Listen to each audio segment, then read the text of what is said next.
The quantum sensors aboard the Aetherian Observatory Station pulsed with an urgency that made Chief Observer Lyra's bioluminescent markings flash a deep crimson.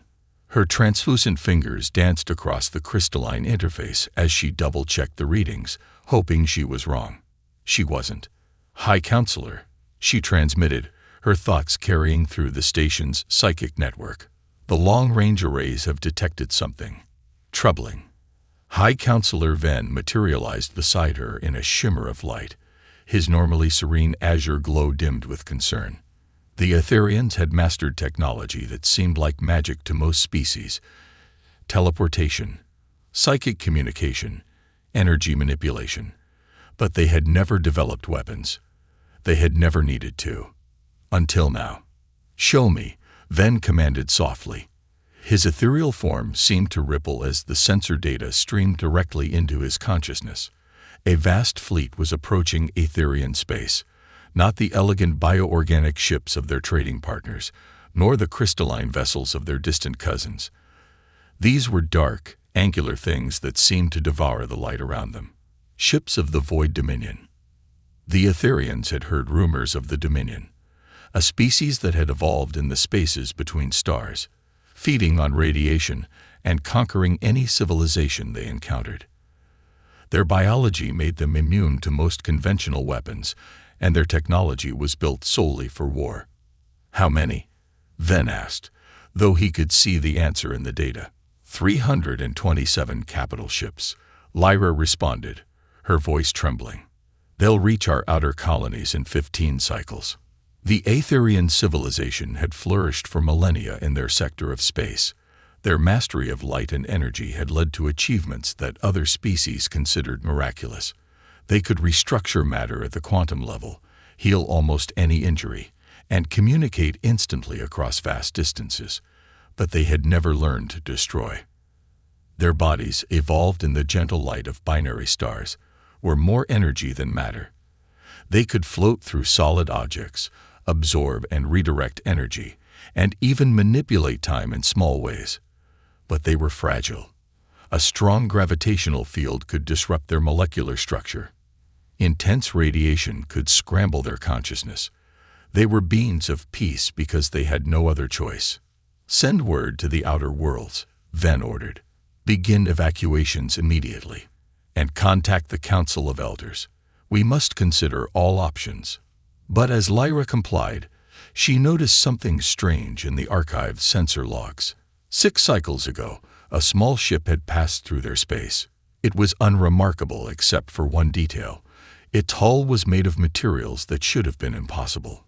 Metals forged under crushing gravity, alloys that could withstand forces that would tear an Aetherian vessel apart.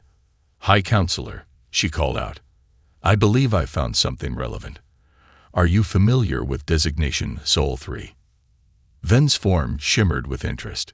"Earth? The Death World. What about it?" Lyra brought up the archived scans. "This ship, its construction suggests it came from there. And look at these readings from their crew." The data showed beings with solid, dense bodies, powered by chemical reactions rather than pure energy. Beings that had evolved under gravity that would crush an Aetherian to atoms. "They're so heavy," Ven marveled. "Their bodies contain metals, acids, bacteria. How do they survive?" "They don't just survive," Lyra corrected. "According to these scans, they thrive. Their bodies can repair massive damage. They can continue functioning even when parts of them are destroyed. They can eat substances that would dissolve our essence. They are resilient in ways we can barely comprehend." Ven's glow pulsed with sudden understanding. "And the Void Dominion has never encountered them." "Exactly," Lyra said.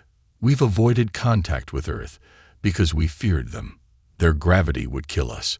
Their bodies harbor organisms that could destroy us. Their very presence disrupts our energy fields. But perhaps what we fear is exactly what we need," Ven finished. He turned his attention to the quantum communications array. "Connect me to the Council. We need to send a message to Earth immediately." As Lyra prepared the transmission, she reviewed more data about these humans. They had evolved on a planet that should have been impossible to live on. Their bodies were built to survive conditions that would destroy most species in the galaxy. They were, in many ways, monsters. But right now, the Etherians needed monsters, because something worse was coming. The message they composed was simple. To the United Earth government, our civilization faces extinction at the hands of an implacable enemy. We have observed your species' unique capabilities. We request immediate military assistance. In return, we offer full access to our technological and scientific knowledge. Please respond quickly. We have 15 cycles until first contact with hostile forces. As the quantum transmission shot across space toward Earth, Ven turned to Lyra. Do you think they'll come? These humans, we've never even spoken to them before. Lyra's markings shifted to a pattern that indicated hope tinged with fear. From what I've studied of them, humans have an unusual trait. They're drawn to protect those weaker than themselves. They call it compassion. I don't fully understand it, but I hope it works in our favor. The sensor arrays continued to track the approaching Void Dominion fleet. The dark ships moved like a cloud of death through space, consuming everything in their path. The Etherians had 2 weeks to prepare for their arrival. Their only hope lay with creatures they had previously feared, beings forged in gravity and fire, whose bodies were built to endure what the Etherians could not. They needed the Deathworlders. They needed humanity. Admiral Sarah Chen stood at the viewport of the UES Hyperion, watching Earth's orbital shipyards pulse with activity. Dozens of warships were preparing for immediate deployment, their massive forms casting shadows on the lunar surface below. The emergency transmission from the Etherian civilization had arrived just 6 hours ago, and humanity's response had been immediate. Give me a status report, she commanded, her voice carrying the weight of 20 years in the United Earth Defense Fleet. Her XO, Commander David Rodriguez, pulled up a holographic display. 15 heavy cruisers ready for immediate deployment, including the Hyperion. 10 more can join us within 48 hours. The Etherians' quantum transmission included detailed star charts. We can reach their home system in 5 days at maximum FTL. Sarah nodded, studying the tactical display. The Hyperion was humanity's newest flagship, but like all Earth vessels, it had been built for durability rather than elegance. Thick armor plates, redundant systems, and enough structural reinforcement to survive conditions that would tear most ships apart. When humanity had first reached the stars, other species had mocked their overbuilt designs. Now those same designs might save an alien civilization. What do we know about these Void Dominion forces? She asked. Not much, David replied, bringing up analysis from xenobiology. They evolved in deep space, feeding on radiation. Their ships are basically extensions of their bodies. Traditional weapons might not be very effective. Good thing we don't use traditional weapons, Sarah said with a slight smile. Human weapons had been designed to work in Earth's crushing gravity and dense atmosphere. They hit harder than anything the galaxy's lighter gravity species could produce. The ship's intercom crackled. Admiral, you need to see this, called Dr. Maya Patel, their chief scientist. I'm in the lab analyzing the Etherian technical data. Sarah made her way through the Hyperion's corridors, nodding to crew members performing final checks. Everything was built to human scale, heavy, solid, and capable of withstanding extreme conditions. The ship's artificial gravity was set to Earth normal, which would crush most alien species. In the lab, Maya was surrounded by holographic displays showing complex energy patterns. The Etherians, she said without preamble, their entire civilization is built on manipulating quantum fields. Their bodies are practically energy given form. It's incredible. And completely vulnerable to the Void Dominion's feeding abilities, Sarah concluded. Exactly. But look at this. Maya brought up a comparison. Their quantum technology is far beyond ours, but they've never developed kinetic weapons. They don't understand how to channel pure physical force. They've never needed to. Which is exactly what we're best at, David added, having followed Sarah to the lab. Our bodies evolved to handle physical trauma. Our weapons are designed to work in high gravity. We're basically their perfect complement. Sarah studied the data. The Etherians had included their full technological database with their distress call, a treasure trove of advanced science. But right now, that wasn't important. What mattered was that a peaceful civilization had asked for help, and humanity had the capability to provide it. "How are the crews handling the gravity training?" she asked David. "Better than expected. We've been running drills at 1.5 Earth gravity to prepare for combat maneuvers. It's tough, but our people are adapting." That was the key difference between humans and most galactic species. Humans had evolved to adapt, to survive conditions that would kill other life forms. Their bodies could handle crushing pressures, process toxins, and repair damage that would be fatal to energy-based beings like the Etherians. "Admiral," the bridge called. "The rest of the fleet is in position. We're ready for departure." Sarah took one last look at Earth through the lab's viewport. Humanity had dreamed of meeting alien life for centuries, imagining advanced beings that would guide them to the stars. Instead, they had found that their harsh evolutionary history had made them uniquely qualified to be protectors. "Send word to all ships," she ordered. "We launch in 30 minutes. Today we show the galaxy that humanity's strength can be used to defend, not just destroy." As the crew made final preparations, Sarah reviewed the message they had received. The Etherians had called humans Deathworlders, creatures so physically powerful that they were feared by other species. But they had also called them their last hope. "Plot a course for the Etherian home system," she commanded as she returned to the bridge. "Maximum sustainable FTL. We have people to save." The UES Hyperion's engines powered up, their fusion cores channeling energies that would tear lighter ships apart. Around it, 14 other human warships moved into formation. They were not the elegant vessels of the Etherians or the organic ships of other species. They were built like their creators, tough, adaptable, and capable of surviving whatever the universe threw at them. As the fleet prepared to jump to FTL, Sarah sent a message back to Earth. "Operation Guardian Shield is underway. Humanity stands ready to defend those who cannot defend themselves. The Deathworlders are answering the call." The stars blurred as the human fleet accelerated to faster-than-light speeds. They had 5 days to reach the Etherian system, 5 days to prepare for humanity's first interstellar conflict, 5 days to prove that evolution on a death world had created not monsters, but protectors. The human fleet erupted from FTL into the Etherian system, their arrival sending ripples through the quantum sensors of the crystalline worlds. Admiral Chen stood on the Hyperion's bridge, taking in the breathtaking sight of the binary stars illuminating the transparent cities that dotted the Etherian planets, but there was no time to admire the view. The Void Dominion fleet had already begun their invasion. "Multiple contacts," the tactical officer announced. 300-plus enemy vessels, moving in attack formation toward the second planet. "They haven't noticed us yet." Sarah allowed herself a small smile.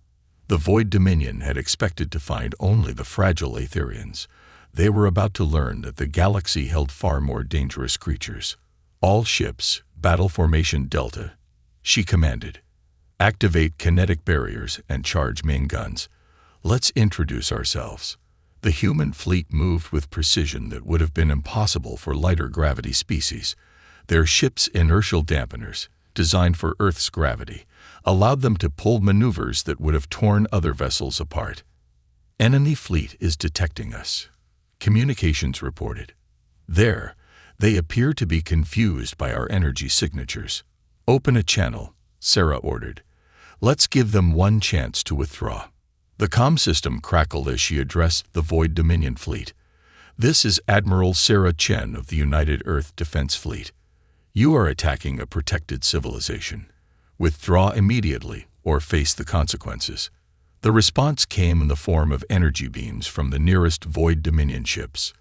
The attacks, designed to drain power from Aetherian vessels, splashed harmlessly against the Hyperion's kinetic barriers.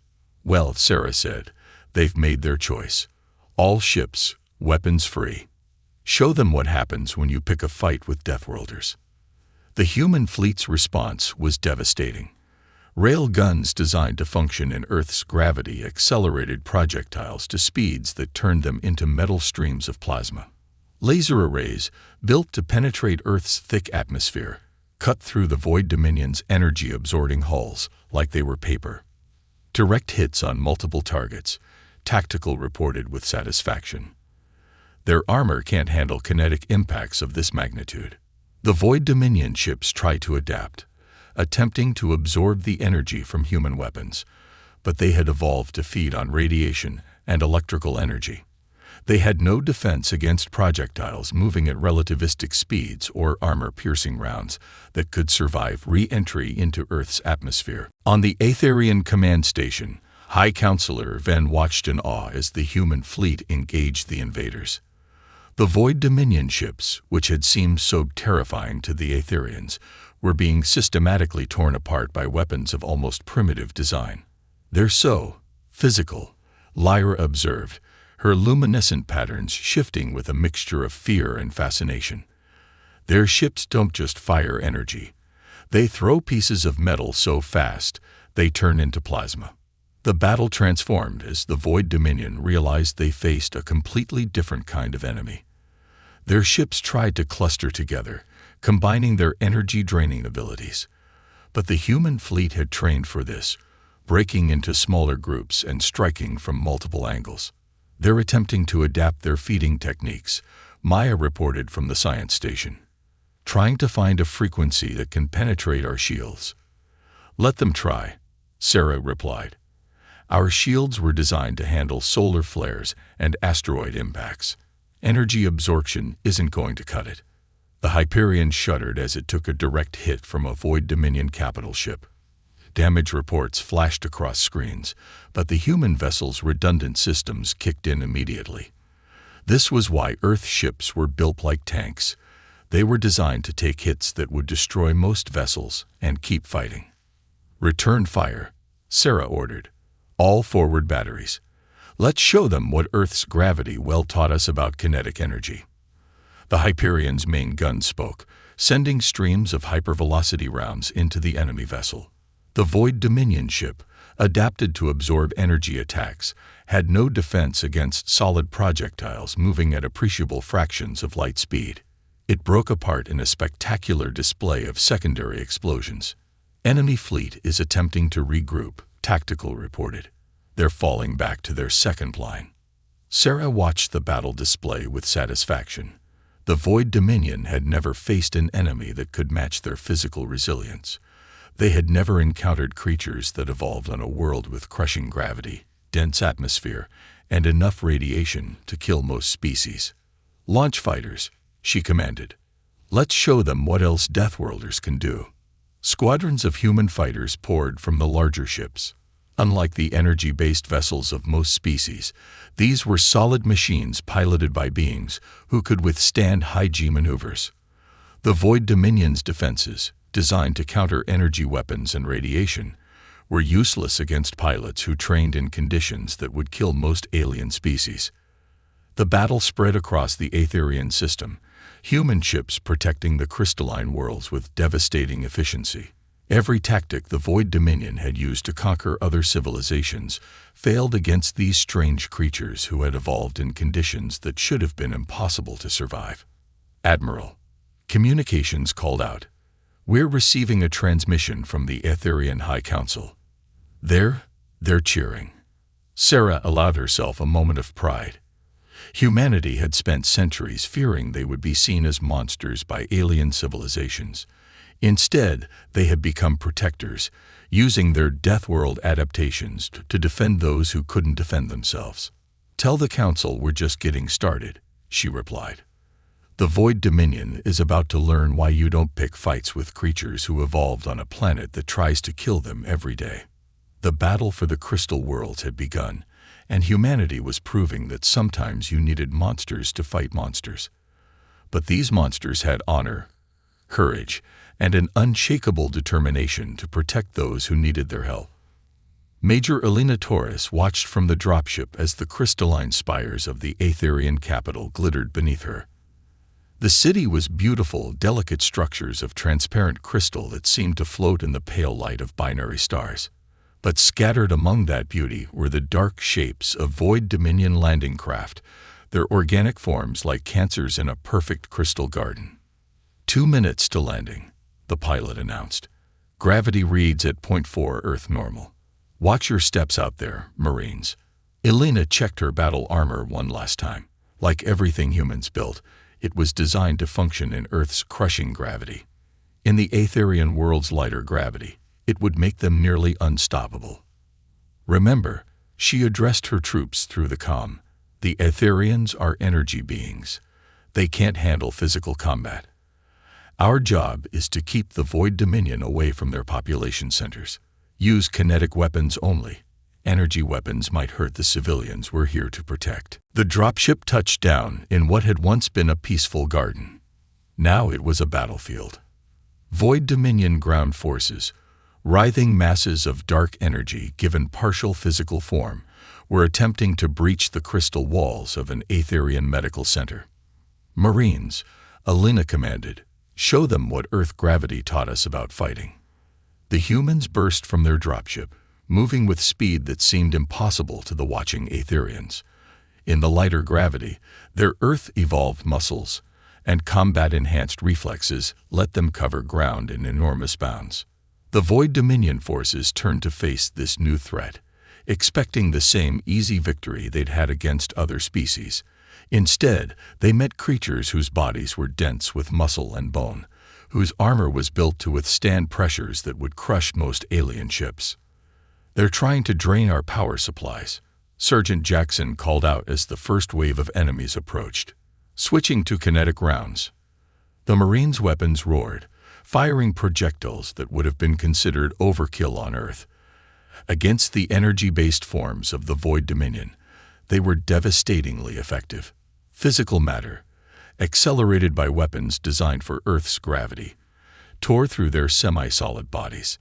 Inside the medical center, Aetherian healers watched in amazement as the humans fought. Their transparent forms flickered with patterns of awe and fear as they observed these solid, dense creatures moving with impossible speed and strength. How can they survive such violence?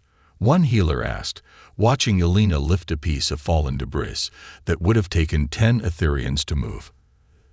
They evolved on a world that tries to kill them daily, another responded. Their bodies are built to endure what we cannot even imagine.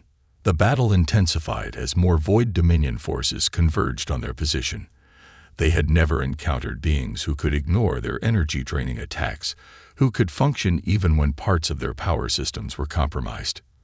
They don't understand, Elena said with grim satisfaction as she watched her Marines adapt to the enemy's tactics. Our bodies run on chemical energy. We evolved to keep fighting even when severely damaged. You can't drain what isn't there. The Void Dominion tried to change tactics, attempting to use their ability to phase through solid matter. But the humans had planned for this. Their armor contained elements that disrupted the enemy's energy fields, forcing them to remain solid and vulnerable to kinetic weapons. Major, her comm crackled. Admiral Chen reports the space battle is going our way. The enemy fleet is retreating, but we got multiple ground forces converging on your position. Elena smiled behind her visor. Good. Let them come. They'll learn why humans are called Deathworlders. The Marines spread out, securing the medical center's perimeter. In Earth's gravity, their movements would have been powerful but measured. Here, they could perform feats that seemed to defy physics. They leaped between buildings, their armor's servos compensating for the reduced gravity with inhuman precision. The Void Dominion forces launched a massive assault, apparently deciding to overwhelm the defenders with sheer numbers. They hadn't counted on human endurance, another gift from their high-gravity home. They're expecting us to tire, Elena told her troops as they repelled wave after wave. They don't understand that we evolved to chase prey until it collapses from exhaustion. We can do this all day. The Marines demonstrated why humanity's physical evolution made them unique in the galaxy. They fought with a combination of raw strength and tactical precision that the Void Dominion couldn't counter.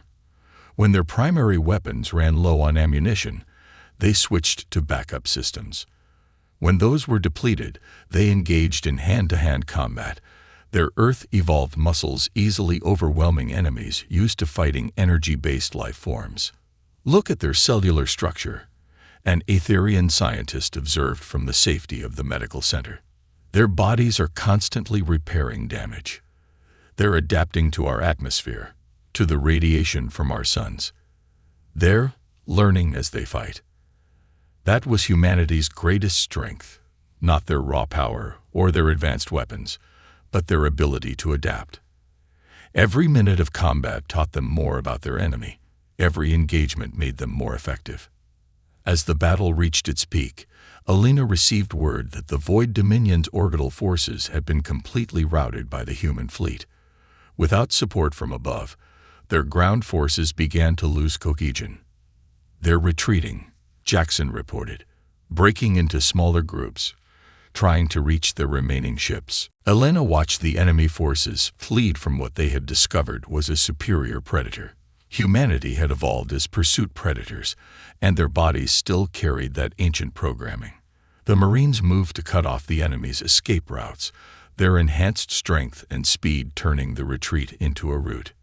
In the aftermath, as medical teams treated the few injuries the Marines had sustained, Alina met with the Aetherian Medical Center's director. The energy being's form flickered with complex patterns of emotion. "We feared you when we learned of your world," the director admitted. "We thought creatures evolved in such conditions must be monsters. We were right. You are monsters. But you are monsters who protect, who fight for those who cannot fight for themselves." Perhaps that is exactly what this galaxy needed. 1 month after the Battle of the Crystal Worlds, Admiral Sarah Chen stood in the Grand Chamber of the Aetherian High Council. The crystalline walls reflected the light of the binary stars, creating patterns that danced across her dress uniform. Around her, the transparent forms of Aetherian diplomats glowed with patterns of respect and lingering awe.